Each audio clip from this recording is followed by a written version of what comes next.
Moguel Valdés es licenciado en Derecho por la Facultad de Derecho de la Universidad Autónoma de Yucatán. Es maestro en Filosofía Social por el ITESO y en Derechos Humanos y Democracia por Flaxo México. Es activista, investigador y académico. Ha colaborado a través de diversas organizaciones civiles en la promoción y defensa de los derechos humanos. Actualmente es consultor independiente en temas de género, diversidad, masculinidad y varones.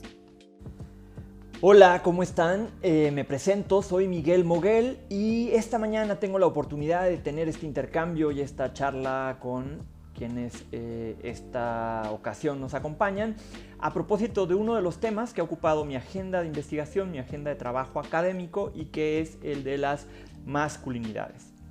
Y para comenzar, hablando de ello, quisiera yo partir despejando un par de conceptos que me parecen principales para entender un poco qué es esto de la masculinidad, qué es esto que hablamos o a qué nos referimos cuando hablamos de las masculinidades, ¿no? Los dos conceptos que quisiera yo que abordáramos son el patriarcado y el machismo. ¿Qué es el patriarcado?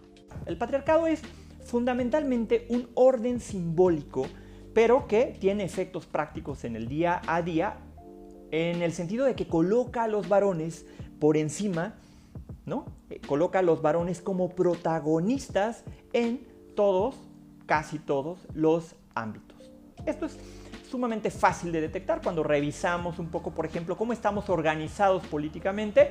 Pudiéramos revisar, por ejemplo, quiénes encabezan los gobiernos o quiénes son aquellas personas que representan la titularidad del poder ejecutivo en los países que tienen este modelo, y nos vamos a encontrar con que principalmente está ocupado por varones. De la misma manera, si revisamos también cómo están organizadas los principales sistemas religiosos que conocemos, que existen en el mundo, nos vamos a encontrar que también las figuras están prácticamente ocupadas por varones. Varones como jerarcas de las principales iglesias, varones como principales titulares de ellas, pero también en otros ámbitos como el científico, el literario y muchos otros, nos vamos a encontrar con una preponderancia en esta narrativa. De manera que este orden simbólico es importante para entender un poco cómo se construye esta lógica de supremacía, cómo se construye esta lógica que coloca a los varones y a todos los elementos que se asocian a esta vivencia de ser varón como en la parte de arriba, como si se tratara de una suerte de jerarquía en la parte superior. ¿Qué es el machismo? ¿Qué es el machismo entonces? El machismo va a ser el sistema de creencias y de valores en donde son depositadas cada uno de nosotros conductas, prácticas, comportamientos que refuerzan esta posición de privilegio, esta posición de protagonismo, esta posición, digamos, de superioridad de los varones por encima del resto de las personas, ¿no? El machismo es este concepto que vamos a encontrar mucho en el discurso a propósito de los movimientos feministas, pero a propósito también de las movilizaciones y de el punto que buscamos erradicar en esta reflexión un poco más abierta, más diversa, más plural sobre el género y sobre la masculinidad. El machismo va a ocupar un lugar central en tanto que, digamos, es donde se aglutinan este grupo de valores y de ideas que están depositadas en nuestras cabezas, en nuestra estructura, y que nos acaban imponiendo conductas, nos acaban imponiendo prácticas que al día a día tienen un sentido importante para nuestra convivencia y para la manera como nos relacionamos unos y otros. ¿Cómo aparece la masculinidad? Desde la lógica del patriarcado, digamos, se ordenan este sistema o esta visión, digamos, simbólica que coloca a los varones en el lugar más superior de su estructura, pues entonces el mundo va a estar ordenado desde esta misma lógica, de manera que los varones van a entender y se van a mirar en esta suerte de visión de superioridad por encima de todas las demás personas, de las mujeres principalmente, ¿no?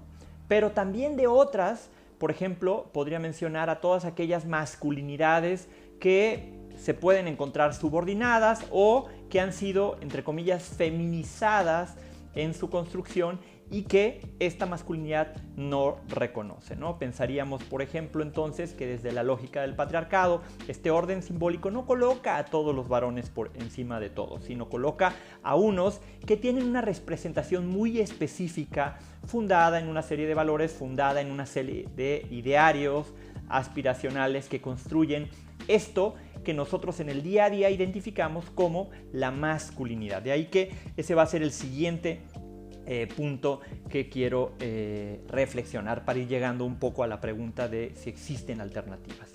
¿Existe una sola forma de ser hombre? Tratemos de respondernos esta pregunta. Es decir, todos los varones tendríamos que estar orientados a aspirar, comportarnos de cierta manera a fin de pertenecer, digamos, a este grupo, o podríamos reconocer que cada una y cada uno de nosotros tenemos experiencias que, basadas en nuestra historia, basadas en nuestra educación, basada en los procesos en los que fuimos socializados, formalizados, pues van decantando en maneras de ser y manera de comportarnos muy distintas unas frente a otras. Volviendo a la pregunta que les hacía al principio, no existe una sola manera de ser hombre. Es decir, no existe un modelo masculino universal, sino lo que existe es esta idea aspiracional a la que la mayor parte de los varones aspiramos y que nos va diciendo, nos va dictando cuáles son aquellos elementos en los que un hombre debería de saberse, sentirse representados, ¿no? Está basado en esta serie de valores. Estos valores han sido construidos de manera social, de manera cultural, pero reforzados en otros repositorios para un poco ser validados y encontrar, digamos, la formalidad de su validación en, por ejemplo, en los textos jurídicos, en los textos a propósito de los sistemas religiosos. Es decir, cuando nos vamos a preguntar qué es lo que constituye esta idea de masculinidad, nos podemos preguntar y responder una serie de caracterizaciones, ¿no? Sin entrarle muy densamente. Por ejemplo, casi todos somos enseñados, educados a entender que una de las representaciones de la masculinidad es el ejercicio del control, el uso de la fuerza, por ejemplo, ¿no? Entonces, la fuerza y el control van a ser dos elementos, dos valores asociados a la vivencia de la masculinidad de la mayor parte de los varones. También hay otras ideas asociadas a la misma, como pudiera ser temas a propósito de la virilidad, temas a propósito de la fuerza, temas a propósito del valor, etc. ¿Se nace con la masculinidad? Contrario a la creencia de que ser un hombre o que los atributos asociados a la masculinidad es algo dado al momento de nacer, las ciencias sociales, la teoría feminista nos ha permitido encontrar elementos para validar que se trata de una construcción social. Es decir, la masculinidad no es algo dado por el hecho de nacer con un órgano sexual atribuido a los varones o por tener ciertas características asociadas al mismo, sino que es algo que se va reforzando a lo largo de la historia, a lo largo de la vida de las personas, en función de su educación, en función de su crianza, en función de los modelos educativos, en función de la manera como se socializa y cómo se formaliza. De ahí que la posibilidad de ser hombre va a variar de una persona a otra y, pues, por un lado, tendrá como estos referentes, digamos, que nos hablan de modelos de masculinidad o modelos de ser un varón que son autocontenidos, que son rígidos, ¿no? Modelos de masculinidades totalmente insensibles, poco solidarias, poco comprometidas, etc. Pero también, y esto es importante porque va apuntando hacia donde los quiero y las quiero llevar en esta reflexión, nos vamos a encontrar con que otros modelos también están representados, probablemente en minorías, pero que nos hablan de otras formas de vivir la masculinidad a propósito de referentes mucho más sensibles, afectivos, amorosos, diversos, abiertos, solidarios, ¿no? De ahí que esto nos permite como tener una primera entrada a la masculinidad. ¿Qué son las masculinidades?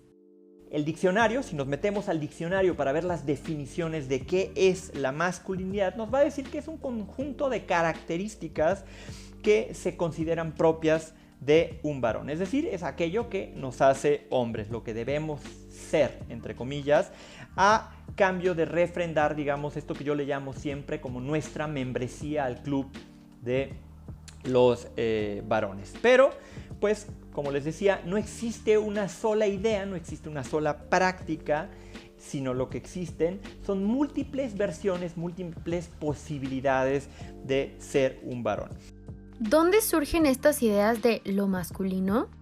La pregunta que seguramente les viene a la mente es decir, ¿de dónde vienen estas ideas? ¿De dónde vienen estas referentes culturales que acaban validando esta serie de contenidos a propósito de lo que significa ser un varón y que por lo visto están en la historia, están presentes en la historia de la mayor parte de los varones, ¿no?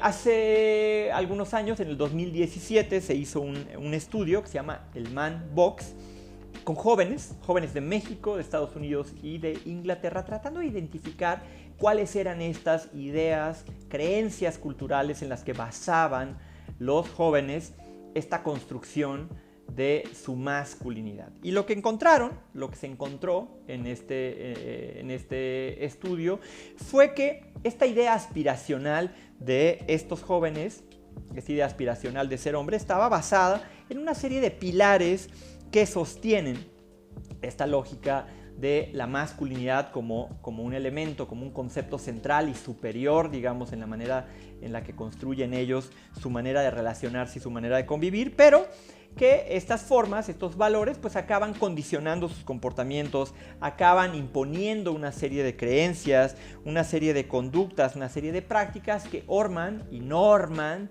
las relaciones y la convivencia. ¿Qué es la masculinidad hegemónica?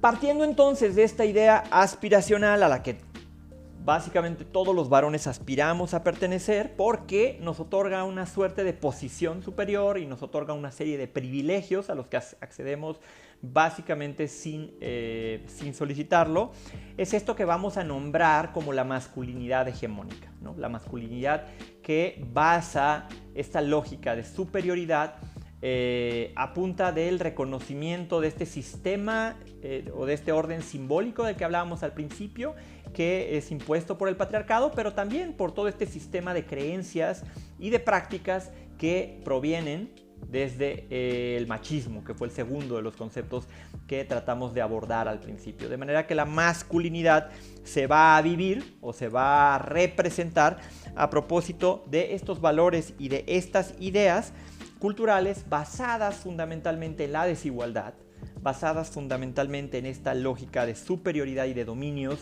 de unos, los varones, frente a otros, las mujeres y estos grupos que por algunas condiciones tienen una construcción que es considerada desde la visión de la masculinidad hegemónica como inferior a la de aquellos. ¿Cómo acercarnos a las masculinidades positivas? Si partimos que entonces esta es una idea aspiracional, tendríamos que preguntarnos a partir de dónde iniciamos cualquier proceso, cualquier intento, digamos, de transformar los contenidos de esta masculinidad hacia otro tipo de definiciones y otro tipo de prácticas mucho más diversas, abiertas, plurales, como decíamos hace un rato. Y este es un poco la apuesta, digamos, la propuesta que les tengo esta mañana y que nos refiere un poco a la invitación de impulsar, de formar nuevas nociones que incorporen estos otros elementos y que las hemos denominado, o que las vamos a encontrar por ahí, denominadas como las masculinidades positivas, ¿no?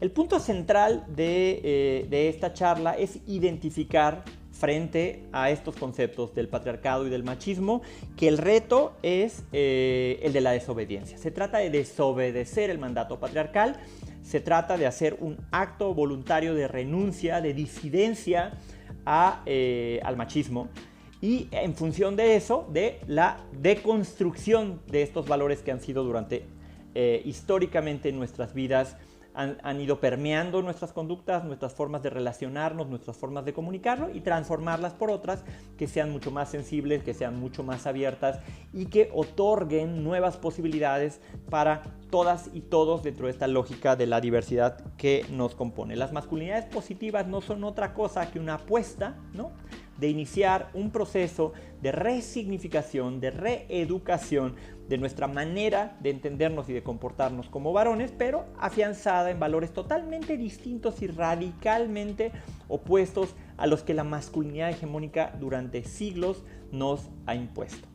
Por eso hago como mucho el énfasis de que se trata de una verdadera oportunidad este acto de desobediencia, ¿no?, porque es frente a estos valores de supremacía hacer una afirmación que permita cobrar relevancia de otros elementos que pudieran brindar nuevas definiciones y en la vida cotidiana tener otro tipo de resultados para transformar los entornos, para modificar las prácticas, para favorecer los procesos de reconocimiento mucho más igualitarios, mucho más corresponsables, mucho más, con una visión mucho más respetuosa de las y de los otros.